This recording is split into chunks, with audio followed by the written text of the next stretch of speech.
Hello everybody, welcome to the final part of the Karmic Path Energy Masterclass.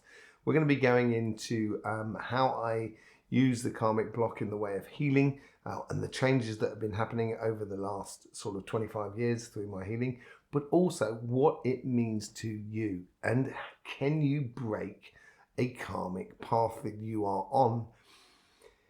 We are in particular times, as I explained in the first and the second energy masterclass on this karmic path, the energies are completely changing. We're going through a lot of changes within the environment that is around us in the earth, but also in the solar system, and also within us as humans. If you've been watching the energy, the Astroflower readings that we do on here about the fusing of the chakras and etc., and this was predated that sort of changes, the changes that were happening in the karmic block. So as a young healer, as I say, you get this karmic block, and this is the old style, the old school karmic block. So it's like a Jenga that goes down. You've got shelves on either side, and you have like these shelves that go up. And on each shelf, there is a different orientation of learning about the same situation. So there is no good and bad or things like that. There's almost like a spherical view in a way, but it's much more of a case in the new karma than in the old karma. So what was I, usually you can go through that, and I can go through on the healing, so I can go through each individual sort of shelf, as it were, and we get to the stage where at the top there can be problems and complications with the last steps in the karmic path. Now, as I say, this was 20 years ago. Nowadays, I haven't seen an old working karmic block. It is a very rare thing. I quite literally haven't seen one in sort of at least 12 years, at least. And what the changes was happening is as if like every single lesson was fusing into one, and it became like this, each side, rather than having the shelves, almost just had like a cross over it. And it was replaced by this ball of light that was right at the bottom of the block.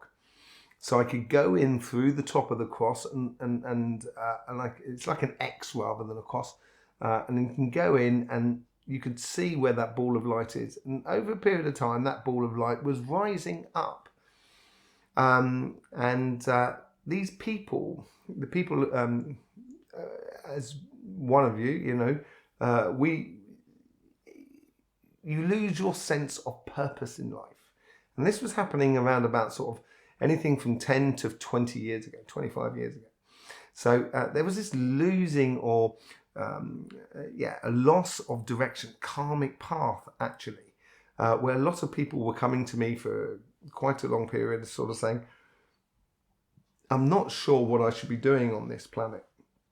And once you get this sort of X sort of shape in it, it means that the person has turned into a volunteer. So basically, they've completed their karmic block. There's nothing left to do. But obviously, we have that sense within us. It's an eternal sense within us to say, I am here for some reason. If you're on a spiritual path, there is this aspect within us as individuals, but also as us as a collective. And so I was seeing a lot of people that were coming for healing sessions, and then during that healing sessions, I might be going through the physical body, and there's, we'll touch on something, and they'll be sort of saying, yeah, I just haven't got that passion. I just don't know the direction I'm going in. So I checked the karmic block, and I could see this, and I could see this ball of light inside, and it's gradually raising up. So it's almost as if it felt like that ball of light needed to be released. Or the light needed, it's like having shutters on the karmic block, and it needed to be opened and allow the light to shine. Because it's almost as if like the cross or the X's on it was almost like a protection in a way. And so I was looking in ways in which to release that sort of light. Now, each of us have, as I talked about it in the first two videos, if you imagine it's like a memory stick. It's not quite a memory stick, it's like a book that we keep with us. And within that book, you can literally flick through there and see, okay, in this life here, this is what happened, this is what you did. There's some lives that are really important to us, other lives that we just make up the numbers in a way.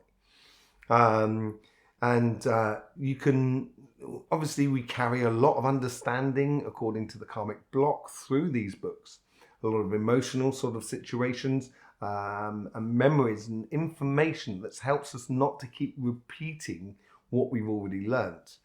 So I was taking this book, and I literally I started pulling out the information and almost defragmenting it and putting it into a much smaller format, and basically giving it back to the person, and allowing that energy, allowing all those emotions to come out and get released from it. And then looking at the karma block, what had happened is those X's that had come off, and it was almost as if the sun had risen within them. And that light was shining out at such a way that you couldn't really see the karmic block, energetically speaking, anymore. You could only see this massive ball of light. It's like holding up a candle in front of the sun and trying to see the light of the candle from a very, very long way away. It's not going to happen. The sun's going to be all that encompassing sort of light, as it were. And this is what this ultimate protection sort of happening for the people that would come and see me, and I could help them to release their karmic, I don't want to say guilt or path, I'd like to say obligation or the reason d'etre of being here. So a lot of people now have turned into these volunteers. They're helping, and this tends to be the older generation, they're helping with this transition from one paradigm to another. And there is no karmic retribution or less in the way of a karmic effect upon us. Yes, because you're helping, there is a degree of that boomerang effect that I was talking about. If you do bad to someone, or you put out bad energy, you're going to get bad energy back. It does pretty much work like that. So that still does exist, but in a way, the person who has that release of that karma, they tend to be very evened people.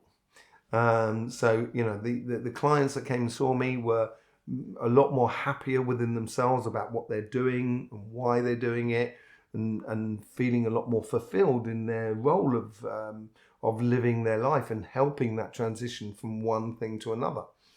There is sometimes you can get karmic blocks, and you can sort of say to the person, I'm not sure you're actually from here. And this brings us into the new karma. Now, this was the preparation into volunteers, and it releases the person from their obligations of their karmic mission, because the school is finished. We've passed the exams, as it were, as individuals. Now it's a question as to how us as a collective, we're going to put it into place. And this is where collectively we're going through a little bit like an exam, as it were, like the end of college or university or, high school or whatever it is in wherever you live. And the reason that was happening is because the new kids that were being born, they had a new type of karma, and that was completely different. I explained what it's like in the other masterclasses, in the 1 and the 2 masterclasses, as a hexagon sort of plasma, sort of lava lamp in a way, and so it was. There's a major difference between the old way of carrying out life and the new way of carrying out life. Now, if we see what's happened in the last 25 years, so that's since 1998. I think the first email was in 1995 or 93 or something like that. Commercial email started going out. So it's all this new technology came into place. And some people call them star children, indigo children and stuff like that. But because they're carrying as well their book of lives, we can see within their book of lives that they're actually just a reincarnation of an old spirit that is actually got a new processor, a new karmic processor within them. And this karmic processor does not have those shells. It actually sort of, it connects everything together in one understanding. It's a very conscious evolutionary process, which we've also seen in the chakras in our chakra readings once a week, which we do on this channel along with the tarot reading. And so this new karma has got this sort of just knowing. And, you know, it's, I'm going to do another video on this. It's all about pole shift and autism and stuff like that, and how it's affecting autism. And there is there's lots of different aspects which affect autism. And it's not just that, but I'm just putting in my 2 pennies worth, as it were. And yeah, so we have this situation now where children, and I'm talking people who are now sort of like 20, 25 years old, they're not children anymore as such.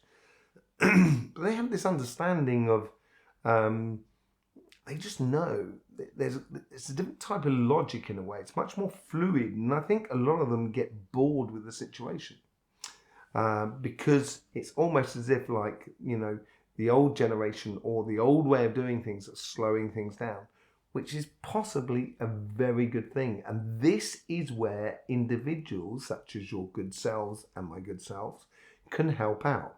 If we are here as volunteers and we have no karmic retribution according to our actions, obviously I'm not talking about doing any bad actions on anyone.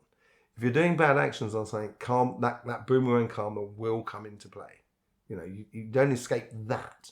You just escape the learning process. And a majority of times we'll do something and kind of go, oh yeah, I realise that. I should have known I was going to pay for that. So it's not just any excuse to do anything in life.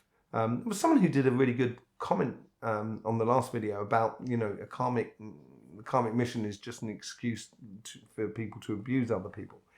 You know, and I was trying to explain that obviously abusing someone is not a good idea.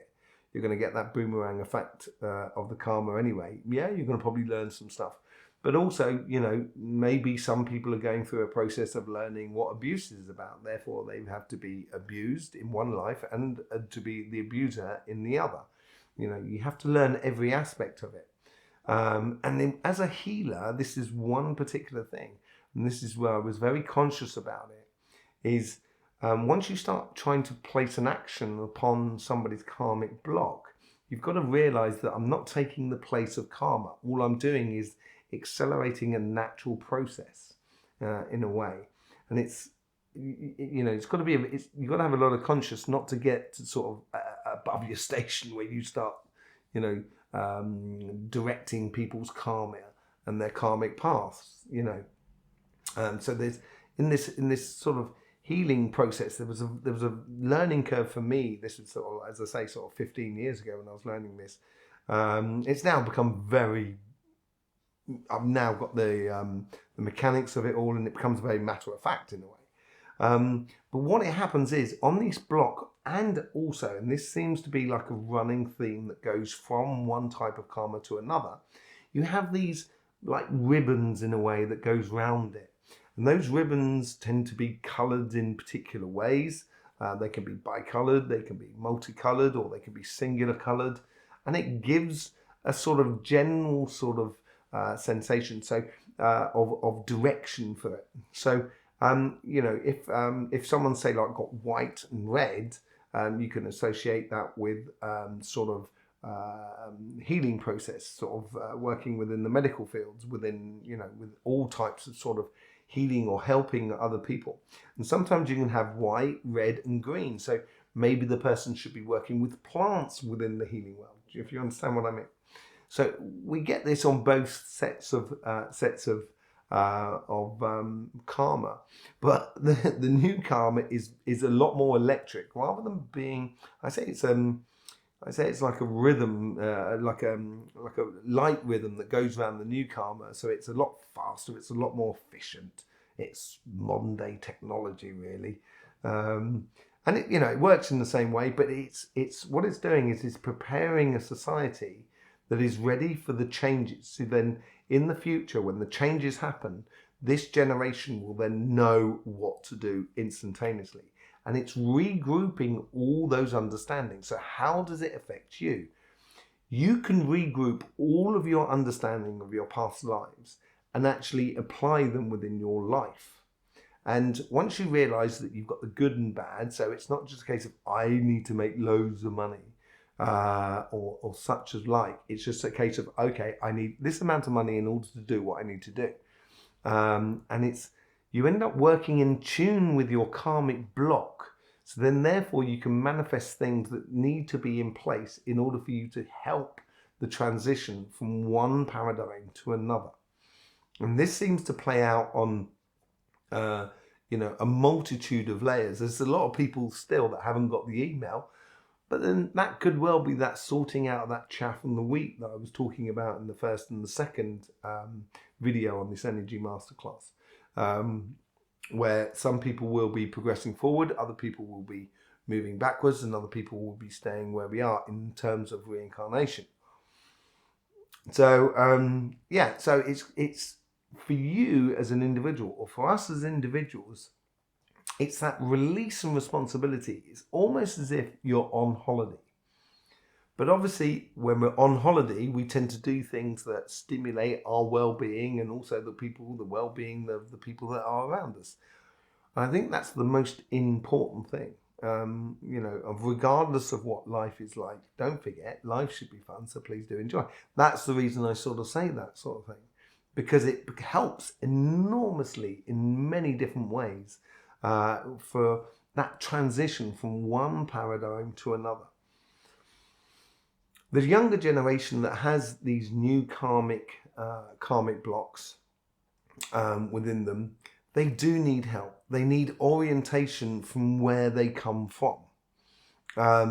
And this, I think, is slipping slightly for the younger generation, simply because it's almost from where you come from gives you the heads up or the direction that we should be going in. And that seems to be lost a little bit at the moment within the human older generation. It needs to apply itself, I think, in order to really help out the younger generation. You will be confronting some amazing times ahead within the new energetic fields that are going on.